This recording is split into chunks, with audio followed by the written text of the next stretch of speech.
What have you been saying about these stories and other trending issues? Well, Bukola joins me now to do this. Bukola. Well, Kadi, as far as trends, are concerned, this is not a very good day, not one of your favorites as a broadcast journalist, but hey, we have to report it as it is. From queuing up to collect bread as palliative to the boat mishap in Niger State is just a tale of woes from different parts of the country. But we'll tell you what you are saying about these events, starting with that video that surfaced of Lagosians queuing up to collect bread. And ID Noble is the first person writing in this morning, and they say, I never thought a day like this can come in the heart of Southwesterners. Well, in the time of Southwesterners, maybe you mean to say, we detest begging. It's what we now do without shame. Kadi. Well, there you have it. Said to be, bread shared by a politician, really, to people to commemorate Nigeria's Independence Day celebration. So I'm imagining that this is meant to be a kind gesture to people. Well, first you can see the crowd. It speaks to how much people need that bread. It speaks to the current situation. Well, some will say this was meant to be just a gesture from a politician and all of it. But some say, well, this just points to the deeper issues around this. And you could see the military had to be there to control the crowd. But there's a lot of things to really speak to this. So let's just take some more comments. And you can see the crowd there, Coyote. As you said, it speaks to deeper issues about how poverty is being weaponized. I imagine that an empowered person will not need to queue up to collect bread. An empowered person will not stand by, in a long line of queues waiting for something as given as bread. When you think about it, bread now is 1,000 naira plus, right? So this is vital. This is very important to the people, considering the price of bread. But I do hope that, yes, it is good. And well-meaning Nigerians, by all means, this is a time to also give. But I hope we deal with the root issues as well. So this is not weaponized eventually during elections. We saw that playing out in Edo State. So you know that this is a formula. If you want to get people to do something, throw these things at them. So yes, while we may commend the act given, but we should deal with the issues at the heart of it as well. All right. There are a lot of other comments to this one. You've been talking about it, but let's show you another issue entirely. And this has been trending on social media for a while. Concerns VDM, Bobrisky, the Falanos, the EFCC, the Nigerian Correctional Service. Yes, it's a lot, and I imagine that you're aware of this. But for the very first time, the senior advocate of Nigeria, Femi Falana, has spoken up about what exactly transpired and what is expected to come next. He was speaking exclusively with Channels Television on our program Politics Today. So I'd like you to listen to senior advocate of Nigeria, Femi Falana, on the Bobrisky VDM matter. And then, of course, we'll bring you more trends. Take a listen. I think it's a question of infantile radicalism. Some of our young people are just not prepared to look at the provisions of the law with respect to the law on defamation. So they just simply go out there to embarrass people. I can say this without any fear of contradiction. I have assisted 280 people, convicted people, at home and abroad, to get pardon. What are you doing to establish your innocence in what has been an allegation on this matter? No, Seun. Bobrisky never spoke to me. I have never met him. I do not know him from Adam. It was alleged to have spoken to my son, Falani Fars. Yes, my son said this guy was appealing to people for assistance, and he called my son, I think on May 4 thereabout this year. Please, can you give me 3 million naira to be placed in a special part of the prison? We call it the VIP section. And my son asking, are you calling me under the authorization of the superintendent of prisons. He said, no, please, don't call me again. I'm unable to assist you to bribe the prison authorities. And be very careful, since you're already in jail for an offense. Please, if you are going to call me next time, you either do it through the superintendent or you write a letter endorsed by the prison authorities. And that was the last. Somebody now said they listened to a tape somewhere and went out to lampoon and rather defame me by saying the guy had spoken to me. Of course, we are going to examine the call logs. And my son has also said, this was the guy who originated a call to me. My son has never negotiated fees.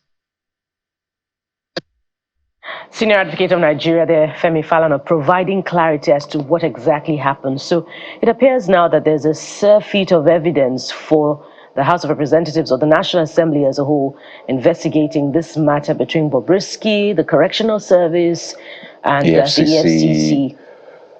Yeah.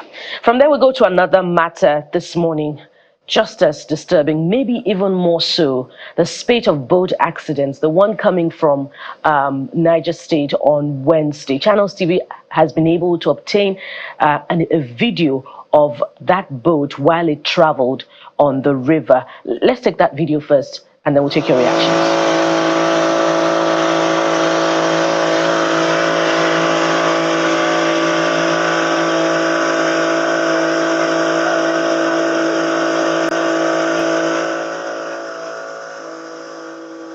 There are lots of things wrong with this, what's playing out here in this video. This was just before the boat eventually capsized. This was, I think, when they took off. And you can see no single life jacket on any of the anyone.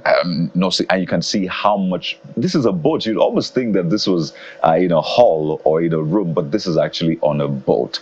So there's the overloading bit. I can't count, but I mean, we understand that there were hundreds of people on that boat, which should have maybe carried 100 plus, but up to maybe 200 plus.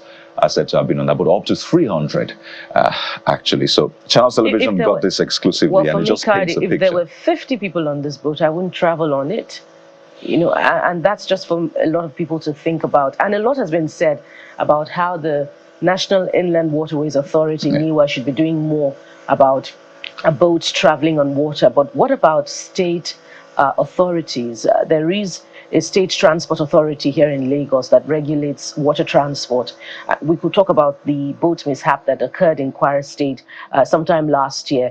That was, you know, a tragedy that needed not to have happened. So where are the state transport authorities that would regulate water transport to see to it that these kinds of boats, you know, there was talk about this boat being a very old one, do not travel on water. And this has, I mean, led to the loss of lives, avoidable, we should say. While this needs to be investigated, we've had too many boat mishaps. You can almost predict that every other month you'll get a report of boat mishaps. But let's see what Nigerians have been saying about this particular one. Well, the president has ordered an investigation into this one, and more importantly, ensure that this does not happen again. So there's probably another boat being boarded in some part of the country, about to be overloaded, without life jackets, maybe traveling at night, all of those things. Without passenger manifest, all those, there must be regulation as far as you know, water transport is concerned in states. And you know, some people would want to resort to maybe traveling on water, perhaps because it's cheaper, or maybe they get to their destination faster, or perhaps because the roads are bad and, you know, the fear of traveling at night on road because of the danger of attack or kidnapping. So there must be some more regulation. State governors must do better by their people in regulating water transport. We can't say that enough. Absolutely. So there you have it. It just paints a picture of what played out. We'll, of course, follow up with this story, get more updates, and ensure that the authorities do right by the people. So a lot of people have been speaking about it. As we said, Gbajibo said not a single life jacket in sight. What a shame. Gabriel has also put up a statement about the capacity of the boat and no one wearing life jacket. But we'll move on to another matter that has been in the trend. And this one might excite road users, Bukola. Yes, this one will definitely put a smile on someone's face. A federal high court in Abuja has put in place a ruling that prohibits the VIO from stopping vehicles on the road, seizing or taking possession of vehicles, and levying fines on drivers. There must be a better way of regulating, commuting on roads. This intervention of the court will go a long way, but will it solve the problems? There is the challenge of articulated vehicles on the road. Exactly. So it's like two rights or two wrongs, right? That we're trying to make it right. So there's a challenge of the articulated vehicles, a lot of them not roadworthy. Commercial vehicles as well. Yellow buses, maybe in Lagos, other colors in other states. They are not passenger worthy, road worthy, even animals worthy. Those things should not be conveying animals, but you see them on the roads. Right? Some of them are bent. Some are facing one way, but they are moving another way. I'm sure you've seen those vehicles. They're facing this way, but they are moving this way. Moving that way. And you're confused. I thought I was the only one. Exactly. Some are approaching you on the other side, but it looks like they're going that way. It's just mind-boggling. And you expect that these are the issues that the vehicle inspection authorities... And some of them look like the container will fall off at any time. Moment. And you do right by yourself by just staying behind until the road is clear for you to... get past them. So these issues are there that need to be resolved. But what you find out a lot of times is that the officials now abuse the power and they're, targeting, road users, innocent road users. Again, there's a third wrong. People who don't have their papers complete. Right. So that helps them perpetrate that illegality in that sense. So the court has come in, but we need to ensure that these issues are solved as well. First, those vehicles are not roadworthy. Those officials who are abusing the power, and the vehicle owners who don't have complete papers or are using vehicles that are not roadworthy. But there must be, a better way. We can use technology, to regulate road activity. So we must go past this analog system, that's obnoxious and causes delay on roads. But who's speaking this morning? Nigerian Lens is the first, and they say their job henceforth should be to inspect roads if the roads are worthy for vehicle. That's a fourth wrong. Use. The road is not even worthy sometimes. Right? Instead of inspecting vehicles for roadworthiness. And Chuk Sandy says to enforce it, will be the hardest thing to do. Secondly, if this is actually authentic, motorists should be well educated on this. And Annie Upana says, I remember when VIO being the tormentors, well, he went the colloquial way, for not for Ikorekpene Road, you go need to go turn it's like using Calabar ITU to get to where you're going. Well, I believe that those who live in that part of the country understand exactly what you're saying. Where that place is. Yeah. So we need to ensure our car papers are complete. We need to ensure that our vehicles are inspected.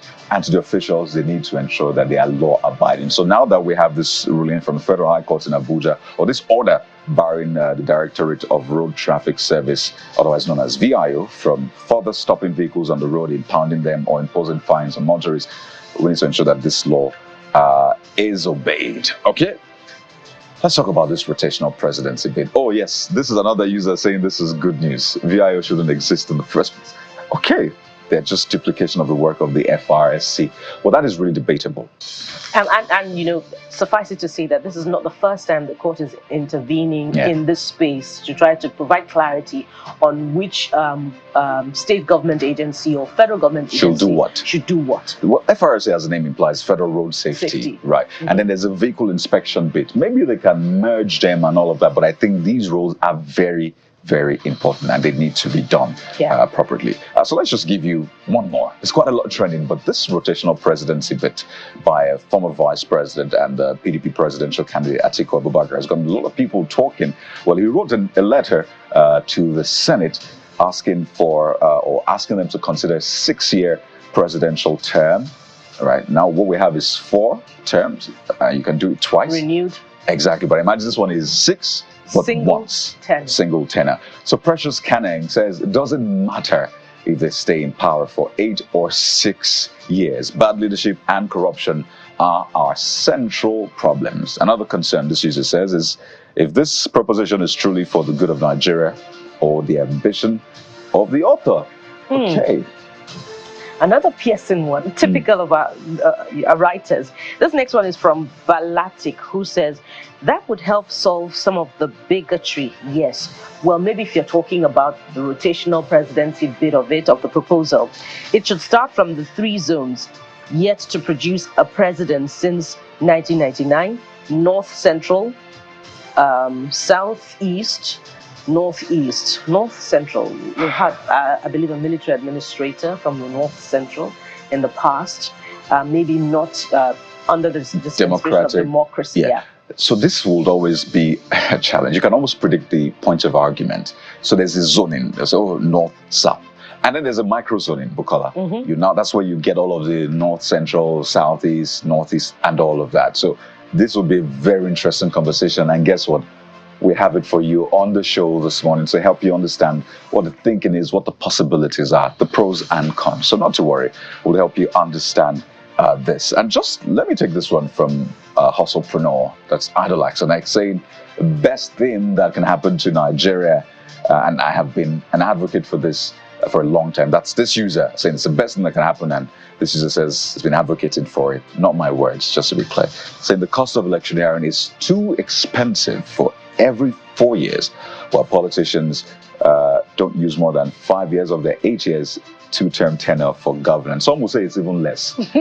So they say the first year of the 4 years is used for litigation, and to maybe settle, all of the things that happened, maybe 1.5 years. And then from the 3rd year, right, they start preparing for the next election. So that leaves about 1 year, 2 years for governance.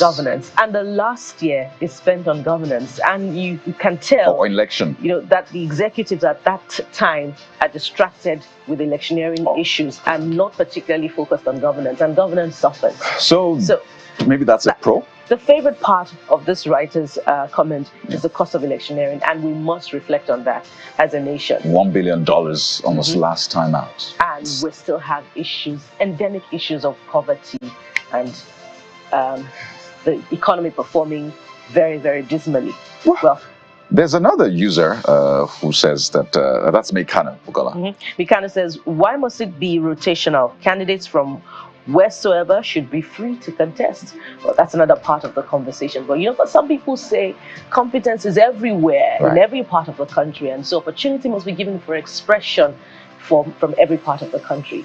But we get you, whoever is competent, regardless of where they come from. So I think that's the beauty of democracy. Exactly, and it's a very interesting debate. I think we've had it for quite a long time, really. So should it be competence, strictly, or representative in that sense, federal character kind of representative, right? People will say you have these competent people across the country. So some have said, let's merge this. Okay, let competence play a big role, and let this representation or federal character also play a major role in this. So I will be interested to see, one, will the National Assembly consider the former vice president's proposal? Right? His party is not in majority. So I think it targeted the deputy Senate president, right? So will that be escalated? Would it then be considered in the constitution review? That's one.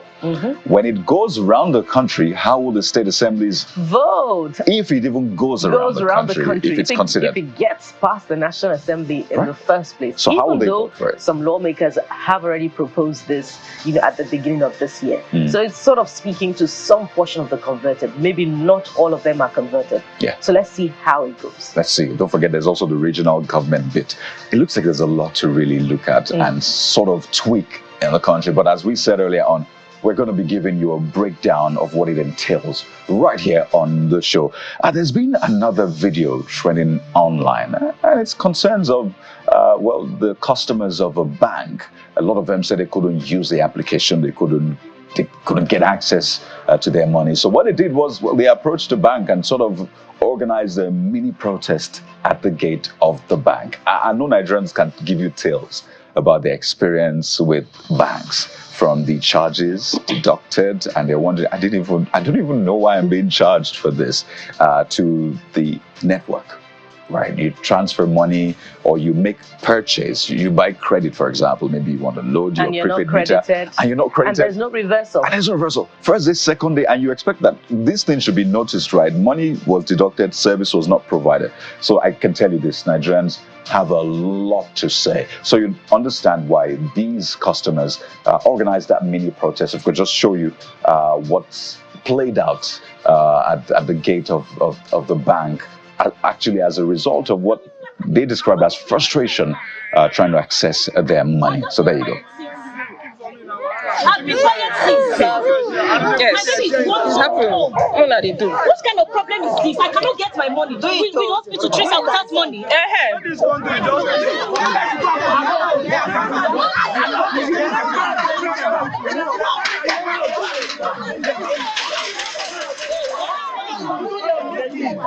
This back. And we scatter this place. I'm going to bring my child now.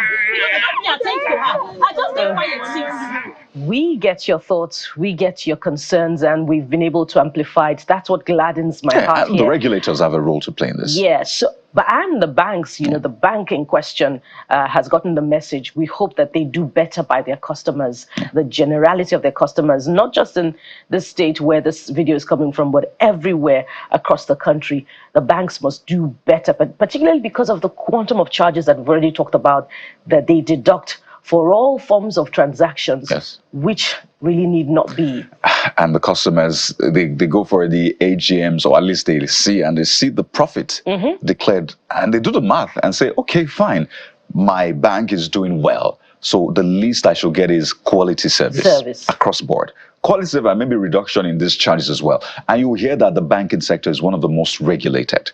Right, the banking sector is one, just like aviation sector. The banking sector is also really regulated. So these things should not be happening. I understand that there was a notice given for some sort of maintenance and all of that. But for these customers, they said they've had these things happen time and again, and they were curious about the timing and the length of this, glitch in code. So we hope the regulators are watching and they will do right by the customers, as well as the banks, the commercial banks in Nigeria. I think it's one of the healthiest sector of our economy. So that health should translate to the customers. A stark contrast to what's happening in the real sector and to the reality of Nigerians as a whole, as far as the economy is concerned. The banks are cashing out. So the banks should do better, particularly what they call the first generation and second generation banks. They really are doing well. So it should translate at least in quality service to the customers. Absolutely. So keep your comments coming in. #CTV Morning Brief. If there's anything that you think the nation, the world should know about, send it our way and we'll definitely amplify your voice as we've done to the voices of these Nigerians. But we'll take a moment now. When we return, we're starting off with the big topic of the day. This will interest you as a Nigerian. So stay with me.